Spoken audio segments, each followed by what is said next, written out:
আমরা কেন আমাদের কলেজে স্বতন্ত্রভাবে থাকতে না পেরে অন্তর্বর্তীভাবে থাকবো? বিশ্ববিদ্যালয়ের পক্ষে এটি আমরা বারবার বলেছি যে আমরা বিশ্ববিদ্যালয় চাই, কিন্তু আমাদের ক্যাম্পাসকে কোনোভাবে সার্জারি করে না। আমাদের পাস কলেজের উচ্চ মাধ্যমিকের আপত্তি এক জায়গায়, যা আপনারা আমাদের উচ্চ মাধ্যমিকের স্বার্থ বিরোধী করে শিক্ষার্থী তারা নিতে পারবেন না।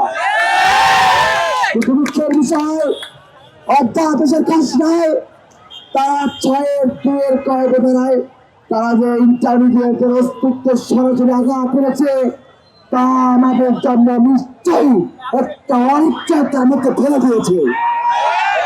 পরবর্তীতে উপদেষ্টা মহোদয়ের সাথে আলোচনার পরে উনি আমাদেরকে আশ্বস্ত করেছিলেন যে উনি সকলের প্রতিবাদ দেখবেন, কিন্তু দুর্ভাগ্যজনক ভাবে গত 18 তারিখে মন্ত্রণালয়ের নোটিশে তারা উচ্চ মাধ্যমিককে অন্তর্বর্তীকালীন ব্যবস্থার কথা বলেছেন, তা নিঃশ্বাসে আমাদেরকে অস্তিত্বকে মুছে দেওয়ার মধ্যে শুরু।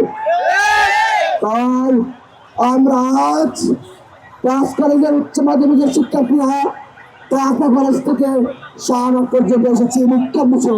18 তারিখে আমাদের প্রেস বিজ্ঞপ্তি হয়, সেখানে লেখা হয় ইন্টারমিডিয়েটের জন্য অন্তর্বর্তী ব্যবস্থা।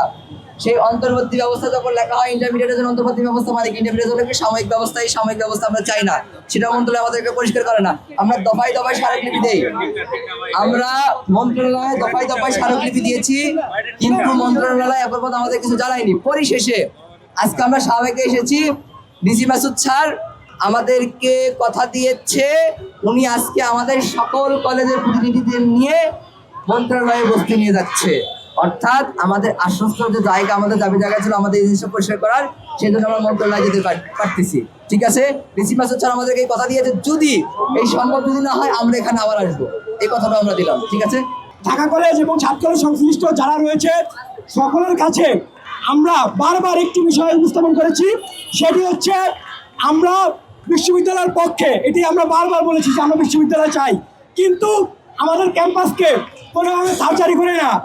আমরা বিষয়টাকে বারবার তুলে ধরা হয়েছি, কিন্তু আমাদেরকে নিয়ে কেন বারবার বুলিং করা হয়, এটা সাংবাদিকদের মাধ্যমে আমি সংশ্লিষ্ট সকলের কাছে একটি দাবি জানাচ্ছি, যাতে এটা নিয়ে একটি সুষ্ঠু বিচার করা হয়। দ্বিতীয় যে বিষয়টি রয়েছে সেটি হচ্ছে আমাদের ক্যাম্পাসকে আমরা কোনোভাবে সার্জারি করতে দিব না, এটি আমাদের চূড়ান্ত এবং একমাত্র দাবি। এই যে মডেলটি তারা খসড়ার মাধ্যমে প্রকাশ করেছে, যার নাম স্কুলিং মডেল, এই মডেলটি হওয়ার মাধ্যমে, শুধু এই মডেলটি হওয়ার মাধ্যমে আমাদের কলেজ থেকে, যেই 7 কলেজের মধ্যে যে 5টি কলেজ ইন্টারমিডিয়েট আছে, সেখান থেকে ইন্টারমিডিয়েট বিলুপ্ত হওয়ার যে কথাটি আছে, সেটা সম্পূর্ণ যুক্তিযুক্ত। তার কারণ হচ্ছে যে ঢাকা কলেজের 185 বছরের ইতিহাস, বাংলা কলেজের 63 বছরের ইতিহাস। আমাদের কলেজগুলোতে আমরা ইন্টারমিডিয়েট স্বতন্ত্রভাবে শুরু করি এবং স্বতন্ত্রভাবে চলাফেরা করি, কিন্তু স্কুলিং মডেলের ফলে আমাদেরকে একটি নির্দিষ্ট সময়সীমা দেওয়া হয় যে সকাল 8টা থেকে 1টার মধ্যে ক্যাম্পাস থেকে বের হয়ে যেতে হবে। কিন্তু আমরা কেন আমাদের কলেজে স্বতন্ত্রভাবে থাকতে না পেরে অন্তর্বর্তীভাবে থাকবো? এটা হচ্ছে প্রথম কথা। এই কথাটি 15ই নভেম্বর শিক্ষা মন্ত্রণালয় প্রেস ক্লাব থেকে বলা হচ্ছে যে মাধ্যমিক শিক্ষা ব্যবস্থাকে অন্তর্বর্তী ব্যবস্থা করা হবে। আমরা কেন অন্তর্বর্তী থাকবো প্রথমত। দ্বিতীয় কথা হচ্ছে তাদের প্রকাশিত খসড়াতে বলা হয়েছে যে বিশ্ববিদ্যালয় প্রতিষ্ঠার পূর্বে কলেজগুলোর বিরাজমান অবস্থা অক্ষুণ্ণ থাকিবে, কিন্তু তারা যদি বিশ্ববিদ্যালয় হওয়ার আগে কি হবে সেইটা বলতে পারে, বিশ্ববিদ্যালয় হওয়ার পর কি হবে সেইটা কেন বলতে পারে না? আমাদের নিয়ে এখন পর্যন্ত কোনো সুস্পষ্ট ব্যাখ্যা কেন দেওয়া হয়নি। ইউজিসি কর্তৃক প্রতিনিয়ত ইউজিসির দালালরা প্রতিনিয়ত আমাদের নিয়ে বিতর্ক করতেছে।